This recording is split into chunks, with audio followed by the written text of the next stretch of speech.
Hello, ladies and gents. This is Zashin of Zashin Zone. No, it's been a while since I put a video out. I got a tribute to this gentleman right here, the impetus to get my word out again. He reminds me that my opinion is only my own and cannot have any effect on anybody else if I don't speak up. So, if anybody wants to go see this gentleman, A.D. Bell, and his videos, I've really got to give a thank you out to him. He's a Trump supporter like me. He gives me a uniquely African American view on the situations, which is a 50-year-old, 51-year-old white male in the state of Alabama. I don't necessarily have.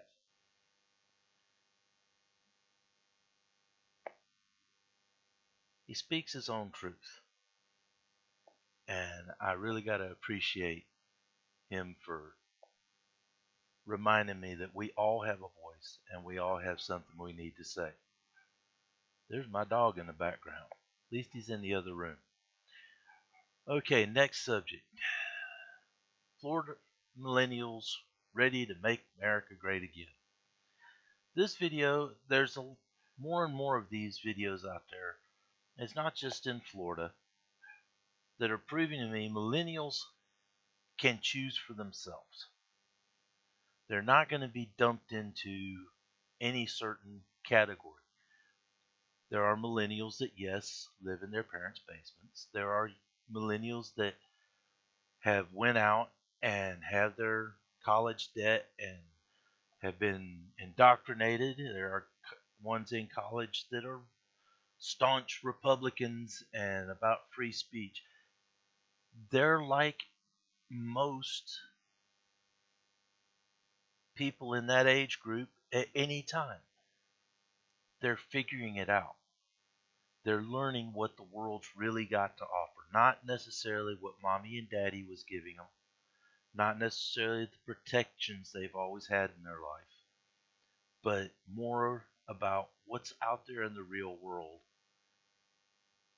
And it's encouraging to see that they can think for themselves. Because in this video, if you watch it, they explain why they're making their choices. It's not all just about necessarily being strictly indoctrinated to as a conservative or a Republican or whatnot. It's they've came to their own decision, and that's a good thing because it means our youth are not as indoctrinated as sometimes you would think. Next video. This young lady came to America, I think she said 3 years ago in her video. Please take time to watch this video also.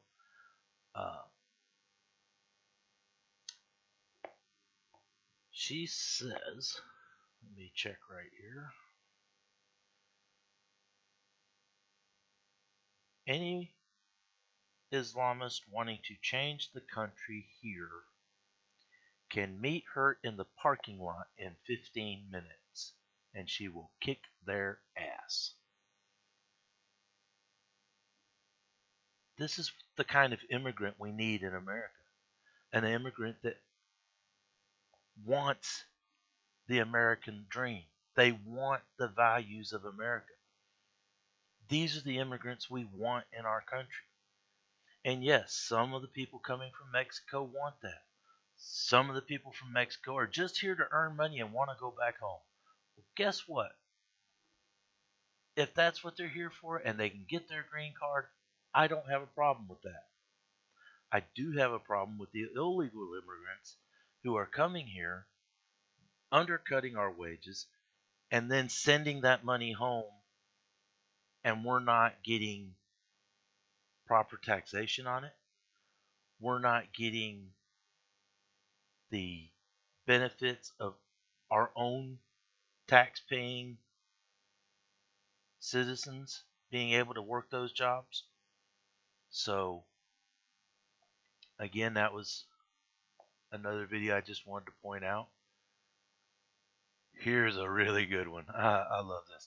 Maybe this one will wake YouTube up. Facebook video gets 16 million views after YouTube censors it. This gentleman, Paul Watson, he's out of England. He does a lot of reports for the InfoWars or Prison Planet networks, which Alex Jones is involved with. Please, YouTube, understand, censoring First Amendment free speech is a bad idea. I can understand censoring hate speech. If I came on here and said I wanted to kill all white people, that's hate speech. That is straight up hate speech. That should be censored. I have no problem with censoring hate speech. A news reporter's report on the Charlotte riots, that's not hate speech. It's a news report. We could see it on TV. We could see it at the other web channels that it's on. In this case, Facebook got all that advertisement money. So I'm irritated that Facebook is wanting to go down the road of Twitter. Twitter is losing more and more users. It's up for sale now because the people that are presently on it don't know how to turn it over and fix it. And they don't know how they would back off from the free speech. Well, it's real easy to back off from the censoring. Quit doing it. You want to let the Black Lives Matter, kill all cops, go on ranting and raving, things that have to do with feminism, about the kill all men, there's just different things. I didn't make notes about this. I'm sorry. I should have made better notes. Censoring free speech is bad for business. Maybe this will help wake up YouTube to the idea free speech is good. Leave it alone. It will police itself. Truly hateful speech won't get watched. Oh, this subject. It's a week later and it still disgusts me. Going into this, I'm a Trump supporter, so you know what my opinions of Hillary were. I do not trust her as a elitist, globalist. I just don't believe she can deliver on the stuff.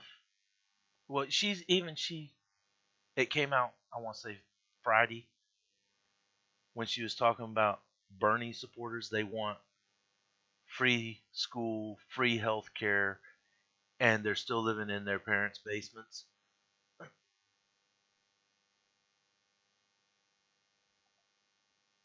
NAFTA has moved so much work out of our country.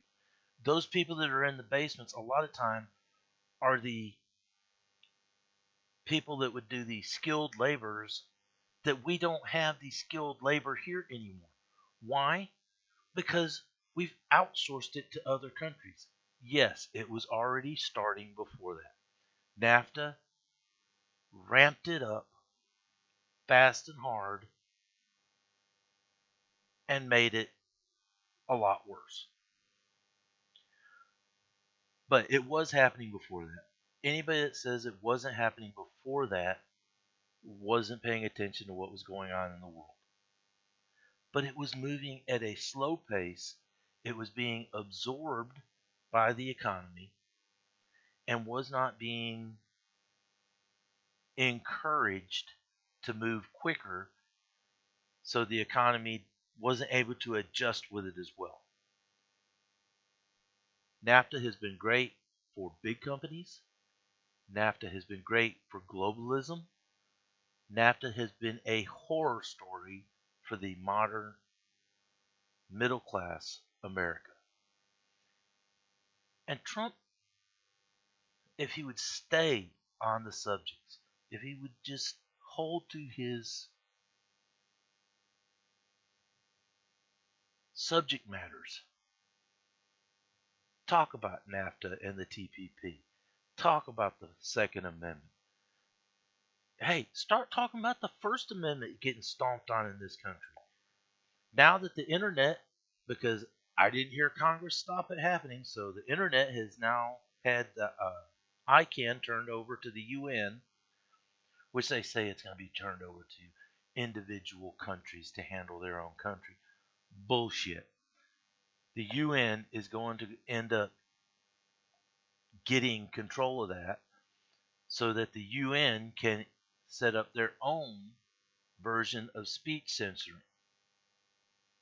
People say, oh no, that can't happen. First step, baby steps. Remember, everything starts with small steps. That was the first step. More will be coming. I worry about that.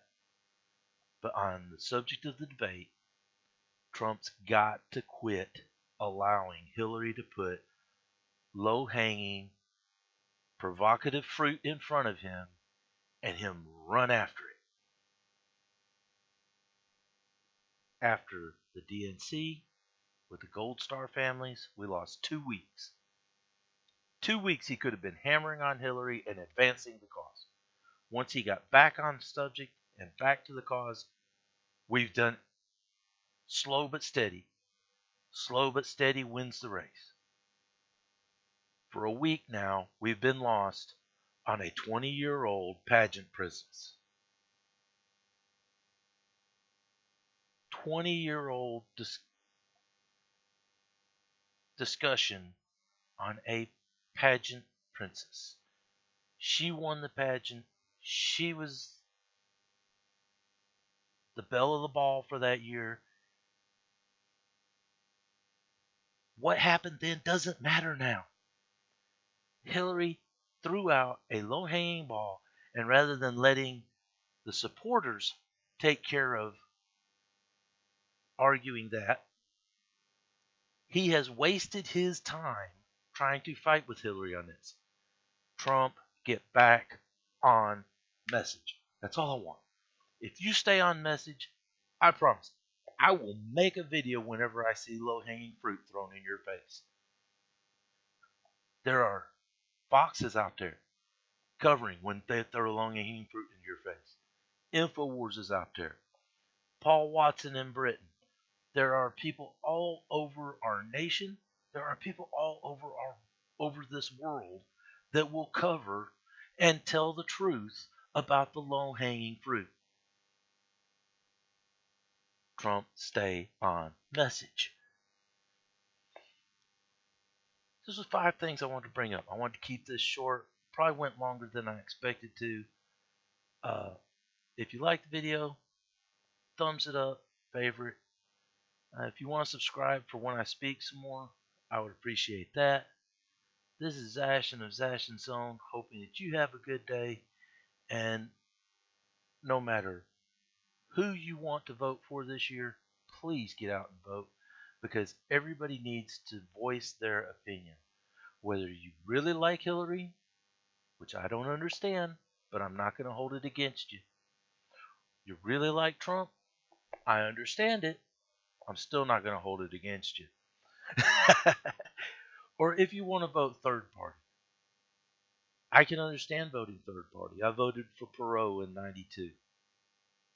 And so we got Clinton. Notice that? Third party got Bill in. Third party just might do it for Hillary. Y'all have a good day. Goodbye.